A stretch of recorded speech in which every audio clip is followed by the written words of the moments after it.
ಎಲ್ರಿಗೂ ನಮಸ್ಕಾರ. ನೀವು ನೋಡ್ತಾ ಇದ್ದೀರಾ ಸುದ್ದಿ ಸಮಯ ನ್ಯೂಸ್ ಚಾನಲ್. ಇದು ಲೋಕಲ್ ಎಕ್ಸ್ಪ್ರೆಸ್. ನಾನು ಮಹರ್ದೊಡ ಅಕುಳಗಿ. ಮತ್ತೆ ಒಂದಿಷ್ಟು ಹೊಸ ಸುದ್ದಿಗಳನ್ನು ತೆಗೆದುಕೊಂಡು ನಾವು ನಿಮ್ಮ ಮುಂದೆ ಬರ್ತಾ ಇದ್ದೀವಿ. ಈ ದಿನದ ಪ್ರಮುಖ ಹೆಡ್ಲೈನ್ಸ್ಗಳನ್ನು ನೋಡ್ಕೊಂಡು ಬರೋಣ.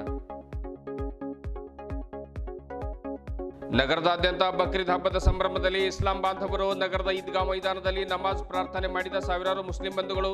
ಇದೊಂದು ತ್ಯಾಗ, ಸಹಕಾರ ಮತ್ತು ಬಲಿದಾನ ಸ್ಮರಿಸುವ ಹಬ್ಬವಾಗಿದೆ. ಸಚಿವ ರಹೀಂ ಖಾನ್ ಹೇಳಿಕೆ. ಇಂದಿನ ಒಂದಿಷ್ಟು ವಾರ್ತೆಗಳ ವಿವರಗಳನ್ನು ನೋಡ್ಕೊಂಡು ಬರೋಣ. ಸಮಸ್ತ ನಾಡಿನ ಜನತೆಗೆ ಬಕ್ರೀದ್ ಹಬ್ಬದ ಶುಭಾಶಯಗಳು. ಬಕ್ರೀದ್ ಅಥವಾ ಈದ್ ಉಲ್ ಅಧಾ ಇದು ಒಂದು ಪ್ರಮುಖ ಇಸ್ಲಾಮಿಕ್ ಹಬ್ಬವಾಗಿದ್ದು, ಈ ಹಬ್ಬವನ್ನು ತ್ಯಾಗದ ಹಬ್ಬ ಅಂತಲೂ ಕೂಡ ಕರೀತಾರೆ. ಈ ಹಬ್ಬದಂದು ಮುಂಜಾನೆ ಮಸೀದಿಯಲ್ಲಿ ನಮಾಜನ್ನು ಸಲ್ಲಿಸಲಾಗುತ್ತೆ. ಹಬ್ಬದಂದು ಸ್ನೇಹಿತರು, ಸಂಬಂಧಿಕರು ಮತ್ತು ಸಮುದಾಯದ ಇತರ ಸದಸ್ಯರೊಂದಿಗೆ ಶುಭಾಶಯಗಳನ್ನು ವಿನಿಮಯ ಮಾಡಿಕೊಳ್ಳಲಾಗುತ್ತದೆ. ಬಕ್ರೀದ್ನಲ್ಲಿ ಬಡವರಿಗೆ ದಾನ ಕೂಡ ಮಾಡ್ತಾರೆ. ಬಕ್ರೀದ್ ಹಬ್ಬವು ಇಸ್ಲಾಂನಲ್ಲಿ ಒಂದು ಪ್ರಮುಖ ಹಬ್ಬವಾಗಿದ್ದು, ಇದು ತ್ಯಾಗ, ನಂಬಿಕೆ, ದೇವರ ಆದೇಶದ ಮೇಲಿನ ಒಂದು ಭರವಸೆ ಮತ್ತು ದಯೆ, ದಾನ ಮತ್ತು ಸಮಾಜದ ಸದಸ್ಯರ ನಡುವೆ ಒಂದು ಪ್ರೀತಿ ಮತ್ತು ಸಹಕಾರವನ್ನು ತೋರಿಸಿಕೊಡುತ್ತದೆ ಎಂದು ಪೌರಾಡಳಿತ ಮತ್ತು ಹಜ್ ಸಚಿವ ರಹೀಂ ಖಾನ್ ತಿಳಿಸಿದರು. ನಗರದ ಈದ್ಗಾ ಮೈದಾನದಲ್ಲಿ ನಮಾಜ್ ಸಲ್ಲಿಸಿದ ಬಳಿಕ ಮಾಧ್ಯಮದವರೊಂದಿಗೆ ಮಾತನಾಡಿ ಬಕ್ರೀದ್ ಹಬ್ಬದ ಶುಭಾಶಯಗಳನ್ನು ಕೋರಿದರು.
नहीं मेरा मैं सिंगल ले लेता हूँ सर, मैं सिंगल ले लेता हूँ।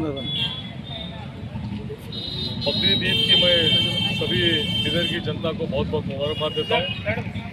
साथ ही साथ बकरीद की बहुत ही महत्व है।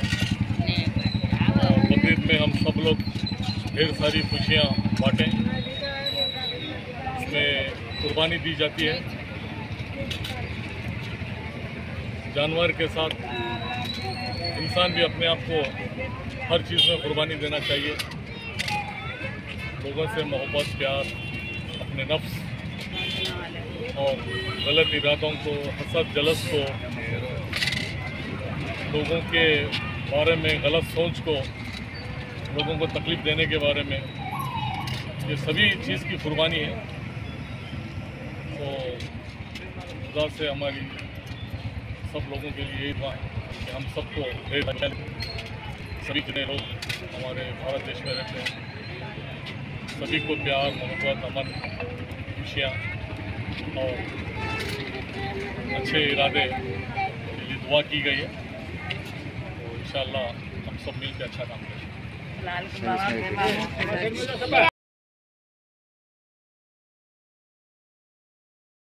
ಇದುವರೆಗೂ ಸುದ್ದಿ ಕೊಟ್ಟಿರುವ ನಾನು ಮಹರ್ದೊಡ ಅಕುಳಗಿ. ಮತ್ತೆ ಮುಂದಿನ ವಾರ್ತೆಗಳೊಂದಿಗೆ ಭೇಟಿಯಾಗೋಣ. ವಂದನೆಗಳು.